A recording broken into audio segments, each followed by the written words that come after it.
Time for another Crimson Desert tutorial. Today I'm going to show you how to find the golden knotted ancestral bow, one of the best bows in the game, and you can get this really early on. And so you're just going to need to travel north of Payloon, and it's kind of north of that P, and you're going to go to that little marker right there. There is a abyss nexus right there, and then kind of head east, directly east from that abyss marker. And you're going to be kind of hugging that mountain right there, and then down here you're going to find the opening. It's kind of hard to find, and I'm going to show you exactly now here on the map where it is located. So let's bring up the map, and so it's directly east of that abyss, the nexus, and directly north of that eye from the Silver Wolf Mountains. Okay, so that is the marker. That's kind of where you're going to search for this.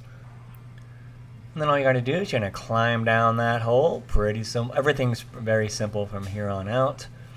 So let's climb on down here. And then there are going to be traps in here, so just be leery about the traps.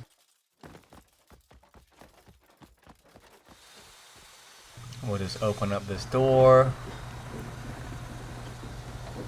And then there's a trap right here, so I just run through it really fast. The axiom force, and I'm going to jump and then just kind of float across this so you don't and then jump across there and then climb up this part right here, and then there's going to be another door up here, and then we can go through that door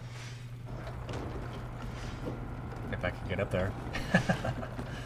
And then in here you will find the bow, the golden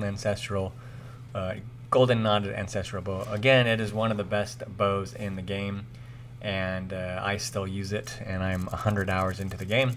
Pretty awesome. And here are the stats out of the gate. It has an attack of 19 and a crit rate of 1, and it's at level 3 already. And then some of the abyss gears, it has the attack 2, it has a crit rate 1, and then the health siphon. So it's really good for when you're shooting people, especially with the unlimited arrows, shooting people, and you get a little bit of health back. And it's a pretty powerful bow as well, and it refines really well. So once you get it up to the top tier, it's a pretty awesome bow. So let me know if that was helpful. Take care and happy gaming, everyone.